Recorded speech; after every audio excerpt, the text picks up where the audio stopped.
911. What's your emergency? He's hiding something. I know it. He locked me out of his barn, but I saw it. You need to send someone right now. It's funny how life works sometimes. You move to a quiet neighborhood, hoping for peace and simplicity, only to find yourself at the center of chaos you never asked for. I didn't move here to make enemies. I didn't even move here to make friends. I just wanted space, a place where I could focus on my work and enjoy life without distractions. But Karen had other plans. At first, it was small things notes about my fence being too high, complaints about my barn being unregistered. I thought it was harmless. Annoying? Sure, but harmless. I mean, come on, my property wasn't even under HOA jurisdiction, but that didn't stop Karen from trying to enforce her rules anyway. I ignored her at first. I thought maybe she'd get bored and move on to someone else. But if there's one thing you should know about Karen, it's that she doesn't let things go. This isn't just a story about petty HOA rules or nosy neighbors. It's about power, how far some people will go to feel like they're in control, and what happens when they push too far. What started as minor annoyances quickly escalated into something much bigger, something that would not only threaten my peace, but also jeopardize my work as a DEA agent. She thought she was protecting the neighborhood. She thought she was enforcing rules that didn't even apply to me. But what she didn't realize was that she was breaking laws much bigger than HOA guidelines.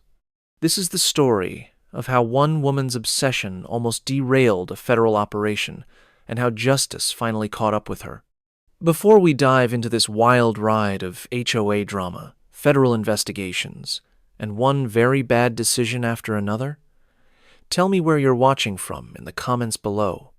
And don't forget to like this video and hit that subscribe button for more unbelievable stories like this one. I wasn't just a rancher. Sure, I loved the quiet life working with my hands, taking care of animals, and soaking in the peace that came with living out here. But there was more to me than met the eye.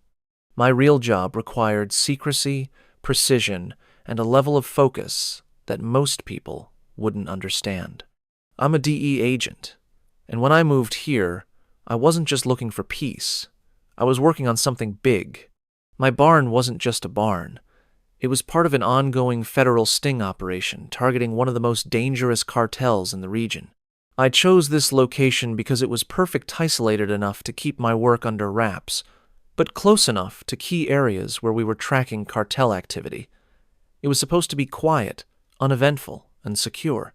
At least, that's what I thought. Karen wasn't just any HOA president. She took her role very seriously, too seriously. She saw herself as more than just a leader. She was the self-appointed sheriff of our little community. She'd fine people for things like having their trash cans out too early or letting their lawns grow an inch too high. She even wrote up one family because their kids drew chalk art on their driveway. It was harmless stuff, but not to Karen. Now, here's the thing. My property wasn't even under HOA jurisdiction. I made sure of that before I bought it. But that didn't stop Karen from trying to enforce her rules anyway. At first, I thought it was funny. I mean, how could someone be this obsessed with rules? My barn had been there for years, it was fully permitted, and had nothing to do with her HOA. I figured if I ignored her long enough, she'd move on to someone else. But Karen wasn't the type to let things go. Then she crossed the lines. She tapped into my private well without permission. That water was for my ranch operations, but Karen decided she had every right to use it for her own irrigation system. That's when I knew this wasn't just harmless meddling anymore. This was theft hand. It wasn't going to stop unless I did something about it. I decided it was time to fight back, not by confronting her directly, but by gathering evidence. If Karen wanted to play games, I was ready. And sure enough, there she was caught red-handed tampering with my property again. I couldn't believe it. Who does that? Who sneaks onto someone else's property in the middle of the night just because they think they're above the rules? At this point, I thought I'd seen it all, but little did I know. Things were about to get much worse. Because what started as petty complaints about my barn and stolen water was about to escalate into something far bigger than either of us could have imagined. Karen wasn't done yet. After tapping into my well, she decided to escalate things. First, it was drones flying over my property watching me, my animals, and even my guests. Then, she hired a private investigator to dig into my life. She wasn't just spying anymore. She was actively trying to find dirt on me, anything she could use to justify her obsession. And when that didn't work, she started filing false reports with local authorities. "He's running something illegal in that barn. I've seen suspicious activity, people coming and going at odd hours." She filed report after report, claiming everything from zoning violations to illegal activity. But none of it stuck, because I had done everything by the book. Still, her tactics were relentless, and they were starting to interfere with my work. I knew I couldn't confront her outright, not yet. She was digging her own grave, and I was collecting every piece of evidence I needed to make sure she couldn't talk her way out of it. But I couldn't resist teaching her a small lesson along the way. If Karen wanted water for her garden so badly, I decided to give her exactly what she deserved. The next morning, Karen is seen watering her garden with a hose as neighbors walk by, holding their noses. Let's just say her garden didn't smell so great after that. It wasn't just about revenge, it was about making sure she understood that actions have consequences. And then it happened, the moment that changed everything. Karen decided she wasn't going to wait for authorities anymore. She was going to take matters into her own hands. Karen tries to open the barn door while yelling into her phone. 911. He locked me out. I know there's something illegal in here. I saw it. She had no idea she was standing on federal surveillance ground soar, that her actions were jeopardizing months of work. I stepped out of the barn, calmly, as the deputy approached. "Deputy." "Ma'am, what seems to be the problem?" "Karen. He threatened me. He said something about federal property. This is HOA land. I didn't want trouble, but trouble had come knocking anyway. I'm D. This barn is part of an active investigation. Your Facebook post already flagged by our cyber team has jeopardized months of work." Karen stammers as agents step out of the barn holding equipment. Karen was escorted off my property by officers while neighbors watched from their yards. Karen thought she was protecting the neighborhood, but all she did was expose herself as someone who couldn't respect boundaries or the law. But this wasn't over, not for me, not for Karen, and certainly not for the investigation I had spent months working on. Because what came next would change everything for both of us. Karen's obsession with control finally caught up with her. Her actions weren't just petty HOA antics anymore, they were criminal offenses, and she was about to face the consequences. For months, Karen had ruled over this community like a dictator, issuing fines for nonsense violations, misusing HOA funds, and intimidating anyone who dared stand up to her. But now, the truth is out. With Karen gone, the community started to uncover just how deep her corruption went. She wasn't just enforcing ridiculous rules, she was stealing from the HOA itself. Karen had been siphoning HOA funds for years, using them to pay for personal expenses, while claiming they were for community improvements. She even created fake vendors to funnel money into her own accounts. In the end, Karen lost everything: her position as HOA president, her home, and her reputation. She was sentenced to prison for multiple felonies, and the HOA was dissolved within weeks. Looking back, I can't help but wonder how things got so out of hand. All Karen had to do was mind her own business, but instead, she let her need for control consume her. Her downfall wasn't just about breaking laws, it was about hubris.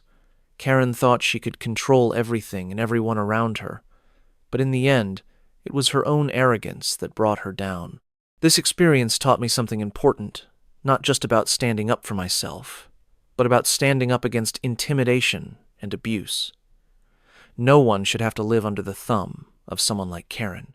Despite Karen's interference, the de-sting operation was a success. We managed to destabilize a major cartel network operating in the region, and my barn became an official monitoring station for continued surveillance. It wasn't easy getting here, but justice prevailed in more ways than one. Since this all happened, I've been contacted by news stations, podcasts, and advocacy groups asking me to speak out about HOA abuse and reform. But honestly, I don't want the spotlight. I just want peace. This isn't just my story. It's a reminder that no matter how powerful someone seems or how much control they think they have over others, justice will always catch up with them eventually. Let me know where you're watching from, and don't forget to like this video and subscribe for more stories about standing up against injustice. You know, when I first moved here, I never imagined my life would turn into something like this. I thought I'd left chaos behind me, but what I learned is that sometimes chaos has a way of finding you even in the quietest places. This story isn't just about me or Karen. It's about something bigger, about standing up against abuse of power, no matter where it comes from. Whether it's an HOA president who thinks she's above the law or a criminal organization trying to operate in the shadows, the principle is the same. Accountability matters. Communities thrive when people work together, not when one person tries to control everything. And that's why it's so important to stand up against intimidation and abuse, whether it's happening in your neighborhood, your workplace, or anywhere else. So here's my challenge to you. If you see someone abusing their power, whether it's an HOA president, a boss, or anyone else, don't stay silent. Speak up. Take action. Because when we hold people accountable, we make our communities stronger. Karen thought she could rewrite the rules, that she could bend them to suit her own agenda. But in the end, justice reminded her and everyone else that no one is above the law. This experience taught me that even in the face of relentless intimidation, standing your ground is worth it. It's not always easy, but it's necessary. I'm grateful for how things turned out, not just because justice was served, but because it brought our community together in ways we never expected. Before I wrap this up, I just want to say thank you to everyone who supported me during this ordeal, and to those of you watching this now. Sharing this story hasn't been easy, but I hope it inspires someone out there to stand up for what's right. And hey, if you're dealing with your own Karen right now, hang in there, document everything, stay calm, and remember, justice has a way of catching up with people who think they're untouchable. Now it's your turn. I want to hear from you. Have you ever dealt with someone like Karen? What did you do? Let me know in the comments below. And if you enjoyed this story, or if it made you laugh, cry, or shake your head in disbelief, don't forget to like this video and subscribe for more unbelievable stories about real-life justice. Thank you for watching. Like vertical bar, comment vertical bar, subscribe.